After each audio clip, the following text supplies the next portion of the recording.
if you say you have faith and don't show it by your actions, can that kind of faith save anyone?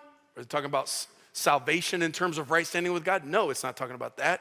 John 3:16 taught us the right thing. Ephesians 2 taught us the right thing. Romans 10 taught us the right thing. This is a different kind of saving. He's saying if you have faith and you don't show it by action, it doesn't save anyone. Look at this. Then he gets specific in verse 15. Suppose you see a brother or sister who has no food or clothing, and you say, goodbye, have a good day, stay warm, eat well, and then you don't give that person any food or clothing. What good does that do? Well, what's he talking about saving? He's not talking about where's your soul going to spend eternity. He's talking about what's going to happen in your community right now. Let me just tell you, if my car slides off the road and I end up in an icy ditch, don't drive by and wave at me and tell me you're praying for me. I don't care. I don't need that. I don't need, love you, bro. I don't need you to love me. I don't need you to say nice things. I don't need words of affirmation. I don't need your faith. Lord, Greg, I'm just believing God's going to get you out of that thing. I need you to back the truck up. I need you to go ahead and get a chain. I need you to go ahead and put that on the axle. I need you to pull me out. I need a 4x4. I need some kind of tow truck, or I need you to call AAA on my behalf. I don't need you to have faith. I need you to have action. I need you to have a truck, because your faith doesn't save me. It's useless. Your action can get me out of the ditch. So he said, man, if somebody's hungry, they'll go, I hope you get something good. He's like, help them out. Get involved. Take action. I'm still working on you. You guys are tough today. Verse 17 says, so you see faith by itself isn't enough. Don't read that the wrong way. Faith, what? I thought all I needed was faith. Well, all you need is faith for right standing with God to receive his grace. But faith, if you're actually going to make a difference in the world you live in, if you're going to be a part of a transformation of a community, if you're going to be a part of a transformation of a family, if you're going to make your life on this earth count while you have breath, faith isn't enough. It's not enough for you to have all the right answers, for you to be an expert in apologetics, for you to be able to win a debate, for you to be able to pontificate, for you to be able to out-emoji other people. That means nothing. It means nothing in terms of salvation. He says it's not enough. He said, unless it produces good deeds, it is dead and useless. Somebody may argue, well, some people have faith and others have good deeds. He said, but I say, how can you show me your faith if you don't have good deeds? I will show you my faith by my good deeds, he says in verse 19. He said, you say you have faith and you believe there's one God? Good for you, man. Even the demons believe this and they tremble in fear. How foolish. Can't you see that faith without good deeds is useless?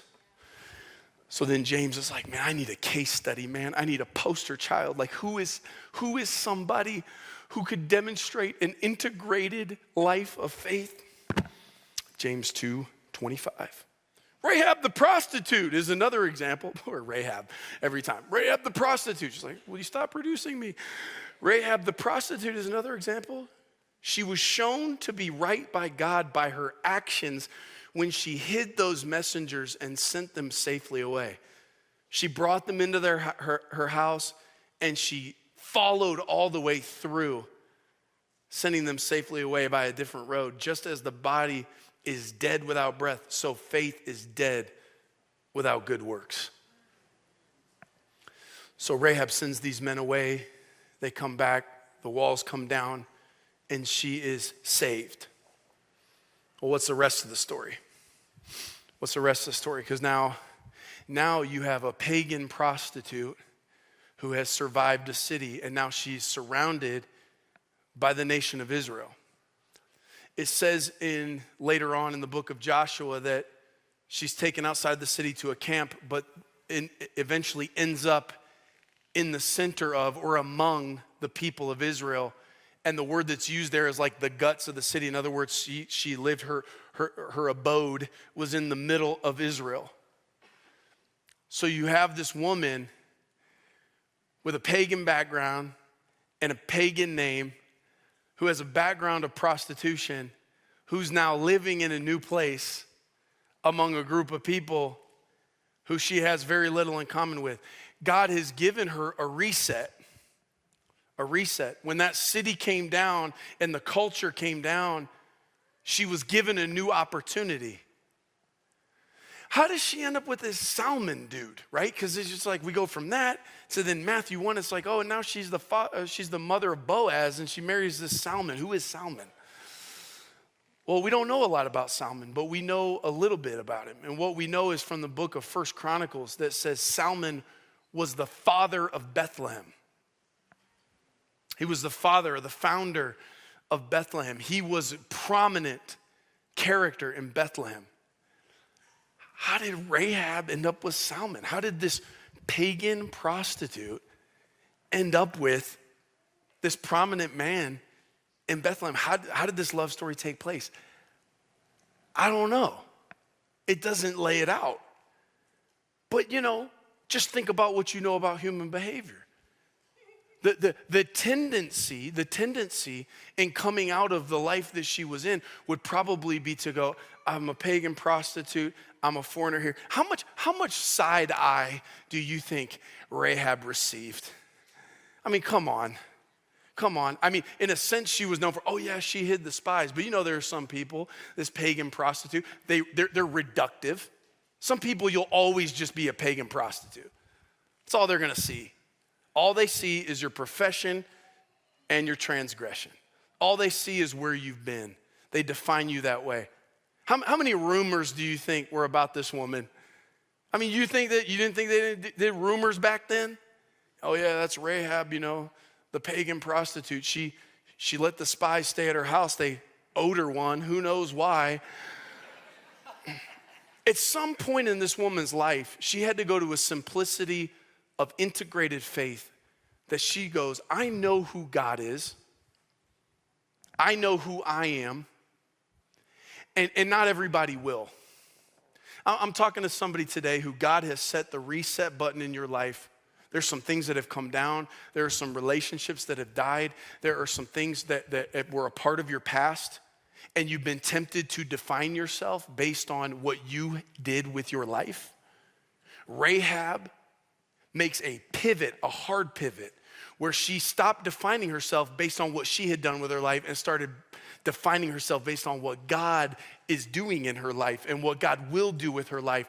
And so in some way, you've got to be able to navigate to the center of town and set up your abode and live among people that only see you as a pagan prostitute. Some people who will always look at you out of the side of their eye. Some people that will always reduce you to your profession and transgression. Some people that will never get you. You got to be able to have the confidence to stand up straight. You got to have the confidence to walk in and say, I believe God put me here. I believe I was worth saving. Not from an entitlement standpoint, but like I'm God's daughter. I'm God's son. I think it's like I didn't earn it, but you know what? God saved me for a reason. I think He wants me here. I think He has. If He wanted me gone, I'd have gone down with the city. But you know what? Of all the bad things I did, you know what I did? I thought something, I said something, and I did something. I did something of integrity, and God honored it. So you know what? You don't have to get me. He gets me. I get me. And I think He's going to send a Salmon my way. I just think, I don't need everybody to be my friend. Just send me one Salmon. I think there's just one Salmon out there. Like the masses may not get me, but I just think there's a dude who eventually would be father of Bethlehem who's like, who is that? Oh, that, you don't want anything to do with her. That's Rahab the prostitute, the pagan prostitute. Salmon's like, I think I could get over it. I think I could get past it. Oh, but no, you didn't hear me. She's a pagan prostitute. Yeah, but she did something faithful, I think there's more to her than that. I'm not going to reduce her to her past. I'm not going to reduce her to what she used to do. I'm going to give her a second chance. I think she's coming out of something. I think there's more in her than what you see. You reduce her. You guys can reduce her if you want. If that's all you see, that's fine. But I see something different. Look, don't waste any energy trying to get the whole world to get past reducing you. They will. That's what people do. You do it. I do it. We all do it. Sometimes you reduce someone to things and you don't know the full story. But I thank God for putting Rahab in Matthew 1 and then sending me back to Joshua 2 and then pinging me ahead to Hebrews 11 and then shooting me over to James 2 so I get a more holistic picture of Rahab the prostitute was actually a woman of integrated faith. A woman who simply believed, declared, and behaved. What's interesting is, in her lifetime, the label Rahab the prostitute was probably a burden she had to bear in her lifetime. There's Rahab the prostitute. She probably didn't want, why does everybody have to know I'm Rahab the prostitute? It was probably a burden throughout her lifetime. But here's the irony.